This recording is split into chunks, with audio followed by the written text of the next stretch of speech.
things that a lot of times, at least I will tend to think that something's a smaller issue, so principle doesn't matter. There's opportunity to compromise. But really, I don't think you can ever do that and really be right, like he was saying, no matter how small the consequences would be.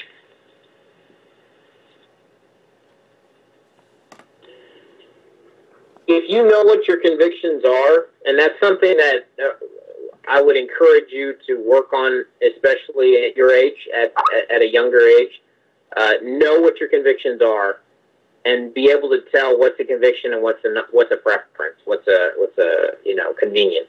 Because especially in the political realm, you're going to fight about everything. I mean, you're going to fight about what color you're going to paint the dome of the Capitol, pink, white, whatever. That doesn't really matter. You can compromise without any problem on that. But when you start dealing with some of those major issues, there are times when you do not compromise. But also, let's remember that there's also the flip side of it. Take the abortion issue. Take the abortion argument for a minute. If you could pass a law that prevented abortion in America, go ahead and do it.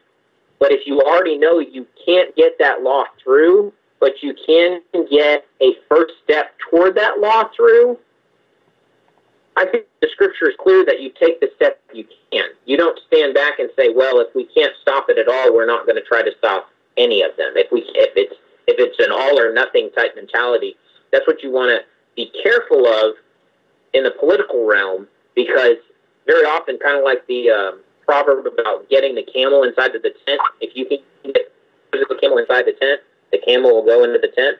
You can get it in there. So there's also that flip side as well. And I'm talking too much. I'll let someone else jump in.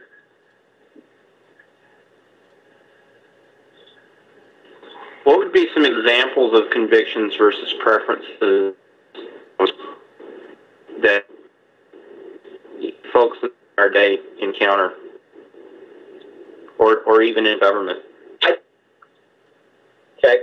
I think that it's actually, don't get me wrong, there are absolute truths, okay?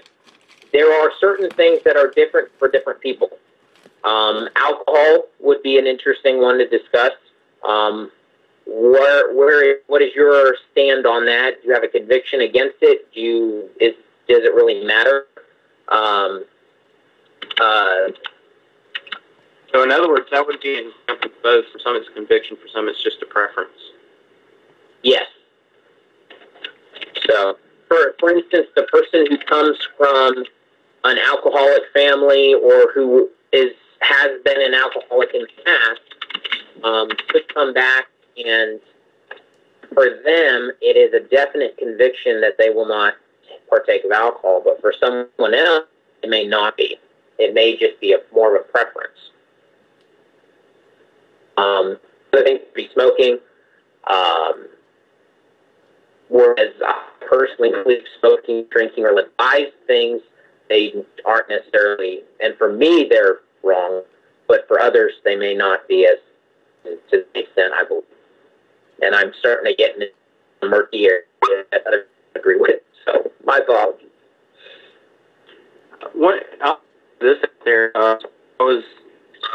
I met some other people in our area who are all leaders in the G movement, and one of them, we were talking about this very thing in the context of public policy of convictions versus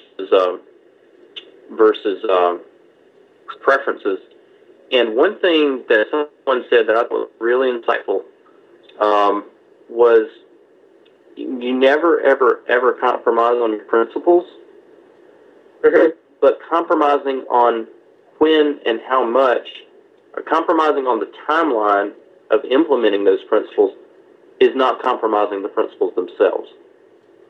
So, kind of like what we were saying earlier, if you know you can't outlaw abortion altogether, but you can get a small step in that direction, take what you can get and don't complain about what you're not getting. Obviously keep pressing for it until you get it, but take what you can get and run with it. here in South Carolina, for example, we have we have one of the highest state sales taxes, one of the highest income tax levels, and I could give a few other examples. And so we've got to, our conviction in this case is that taxes ought to be low rate and broad-based, but the preference is that we would get it now.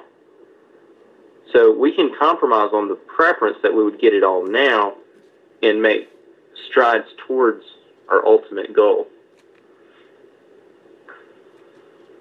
Jonathan, I think that could be a matter of humbling ourselves to recognize that God has his timing for doing something and basically submitting to his will. Do you think that could be?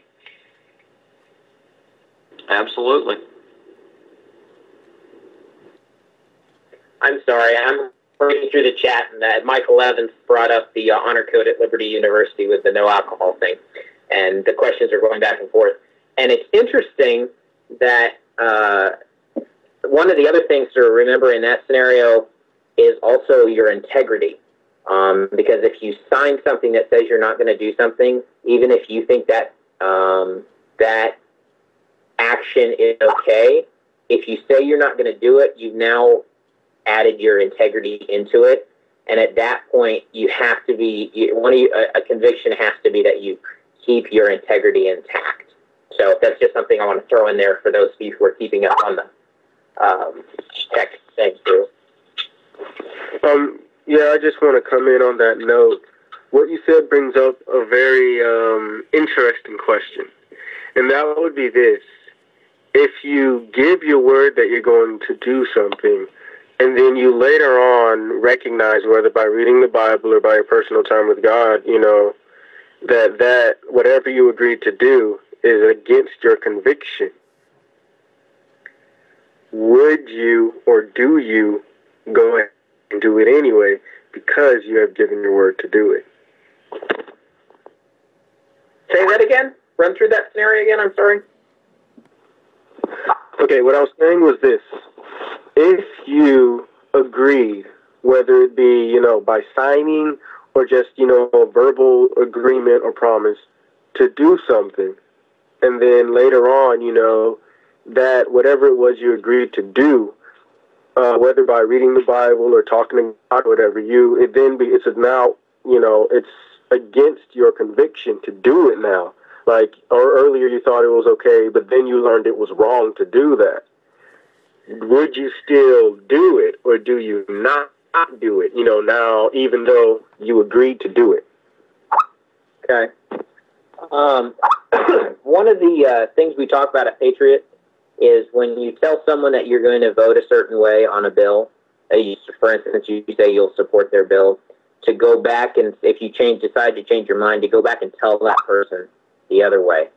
I think what you can't do in that situation is go to the person you had agreed with originally and see if you can't work out a compromise of types that would keep you from doing what you believe is wrong, but still either be released from your word, because that's also a valid potential, is for you to be released from what you said you would do, and that would keep your integrity intact. Because if I said, hey, I'll meet you at dinner, tomorrow at such and such, and then something happens where I can't be there, I call you and say, hey, can't make it, let's do it the next night or something like that. And you say, okay, that's fine.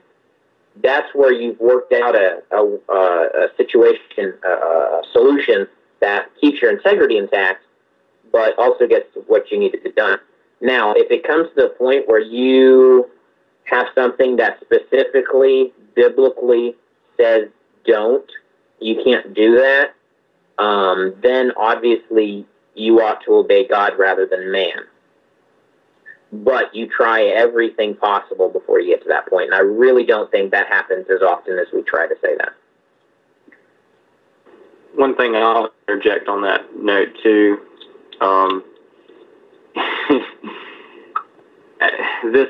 This whole situation really just blows my mind every time I think about it.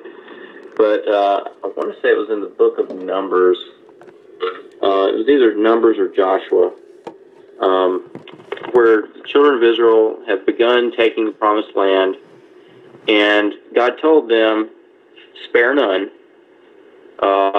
completely drive out the people, don't tolerate any of the pagan nations that were there, don't allow them to remain because they can become a stumbling block to you. Well, the Jebusites got really smart. Now, these guys were the ones, they saw Jericho fall, they saw Ai fall. They knew their time was coming up fast. And these guys were actually the nation that originally had the city of Jerusalem. So they, came up with a scheme and basically went and lied to Joshua and the people and said, we're from a long, long way off, and we want to make peace with you and be on good terms and everything, and maybe have some trade agreements. And so, they fell for it.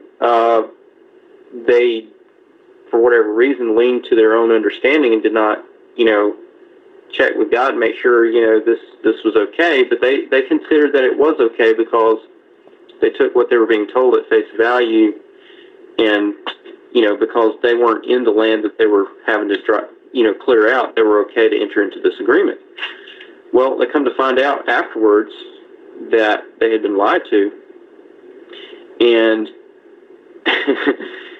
and so since they had sworn before God to, honor this covenant that they made with the Jebusites, well, now they were bound. And so what they ended up doing was they put them under tribute, made them slaves, essentially. Well, many years went by, and you would think that I would tend to think, to be honest, that they would be bound by God's instruction before they would be bound by their own word before God. Plus with the fact that they were under duress. They had been lied to and not given accurate information. Well, God actually does hold people to their oaths. And we see that because hundreds of years later, in the time of King Saul, actually in the time of King David, there was a drought on the land of Israel. And King David inquired of the Lord and said, why is this drought? And God told him through a prophet, the reason for this drought is because the king who was before you, King Saul, he killed some of the Jebusites. And so as they had to, he had to deal with the family of Saul, the people who were responsible with that, and then God restored the rain. So, when you say that we really don't keep our word as much as we like to think, that's probably true. I think Joshua and the people had a much better grasp of what that really means.